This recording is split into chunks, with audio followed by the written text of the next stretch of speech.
नमस्कार, मैं विक्रांत हूँ। आप देख रहे हैं अपना लोकप्रिय TV channel media junction. Media junction के समाचारों में आज क्या-क्या, तो देखते हैं कैमरे की नज़र से। धन्यवाद। मेरा नाम ओंकार नाथ, मैं retired additional deputy CAG of India.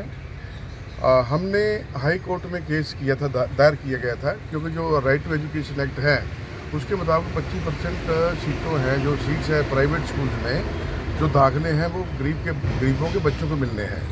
वो 15 साल से ये एक्ट जो पंजाब में लागू नहीं हो रहा था, पूरे इंडिया में लागू हो रहा था।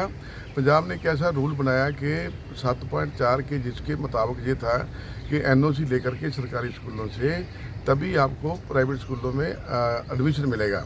और ये कानून जो बनाया था, नियम बनाया था बादल सरकार ने 2011 में, वो गैर कानूनी था, संविधान के खिलाफ था।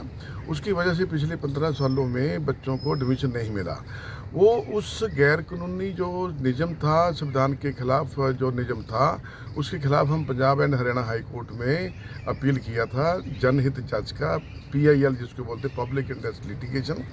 19 फरवरी 2025 को 2 महीना पहले मानयोग हाई कोर्ट ने अपना फैसला दिया और जो 7.4 का जो रूल है उसको निरस्त कर दिया है, कैंसिल कर दिया है, रद्द कर दिया है। और 20 मार्च को हाई कोर्ट के आदेश के मुताबिक पंजाब सरकार ने उस नियम को विड्रा भी कर लिया है।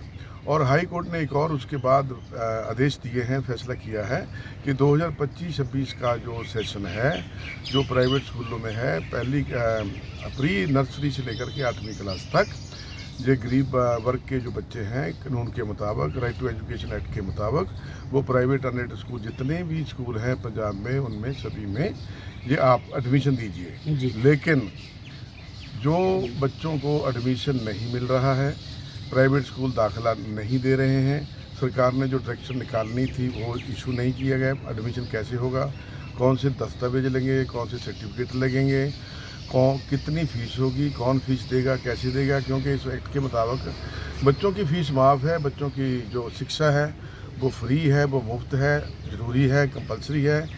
उसका जो पैसा है, जितनी फ़ीस है, जितना भी खर्चा है, वो पंजाब सरकार ने देना है। लेकिन इसके बारे में कोई हदायतें जारी नहीं करी। इन हदायतों को प्राइवेट स्कूल इंतज़ार कर रहे हैं और ज़िला जो शिक्षा अधिकारी हैं वो भी इनका इंतज़ार कर रहे हैं।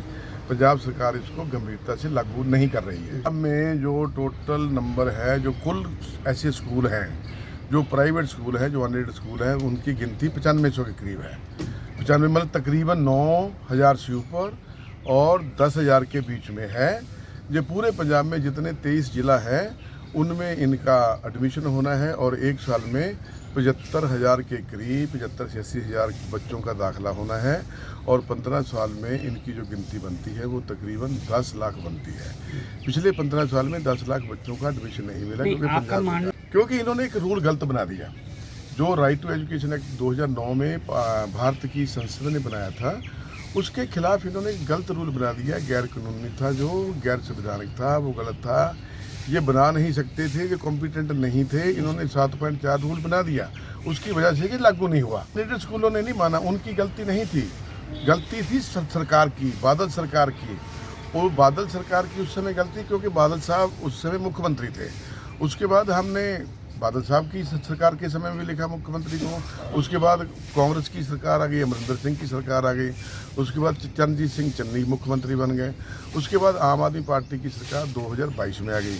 उनको सभी को चिट्ठियां लिखी, मेमोरेंडम दिए, धरने दिए, अपील की, दलील की, लेकिन किसी ने भी हमारी बात पर ध्यान नहीं दिया। इसलिए हमको अल्टीमेटली हाई कोर्ट में केस करना पड़ा। बहुत अच्छा आपने प्रश्न पूछा है। श्रेय तो क्या जाना, वो तो उनका नुकसान हो गया, उसके लिए जिम्मेवार कौन है? उसके लिए जिम्मेवार है जितनी भी सरकारें आज तक आई हैं, 2007 से 12 तक और 12 से 17 तक अकाली और बीजेपी की सरकार जिम्मेवार है। उसके बाद 2017 से 2022 तक कांग्रेस की सरकार जिम्मेवार है, उसके लिए अमरिंदर सिंह मुख्यमंत्री थे, उसके बाद चरणजीत सिंह चन्नी मुख्यमंत्री बने। उनको भी हमने बहुत चिट्ठियाँ लिखी, बहुत दलीलें दी, धरने भी दिए, मीडिया में भी बहुत कुछ है, लेकिन उन्होंने बात नहीं मानी। उसके बाद 22 में आम आदमी पार्टी की सरकार आ गई, जो कहती थी कि शिक्षा क्रांति की बात करती है, शिक्षा की बात करती है। उनकी सरकार ने भी पिछले 3 सालों में इसको लागू नहीं किया। अल्टीमेटली हमको हाई कोर्ट में जाना पड़ा। हाई कोर्ट ने फिर आदेश किए 2 महीना पहले 19 फरवरी 2025 को कि इस कानून को अब लागू किया जाए ताकि और बच्चों का नुकसान ना हो। बच्चे अपनी ज़िंदगी में अच्छी पढ़ाई लेकर के अच्छा अपना जीवन बनाएं, अच्छी अपनी नौकरी प्राप्त कर सकें या अपना काम कर सकें, क्योंकि पढ़ाई के बिना, पढ़ाई तो बेस है, आधार है किसी भी जीवन का। जी, इसीलिए मैं आपको बताना चाहता हूँ कि इसलिए आज हमने प्रेस कॉन्फ्रेंस करी है कि बच्चों का नुकसान हो रहा है, दाखिले नहीं हो रहे हैं, पढ़ाई का नुकसान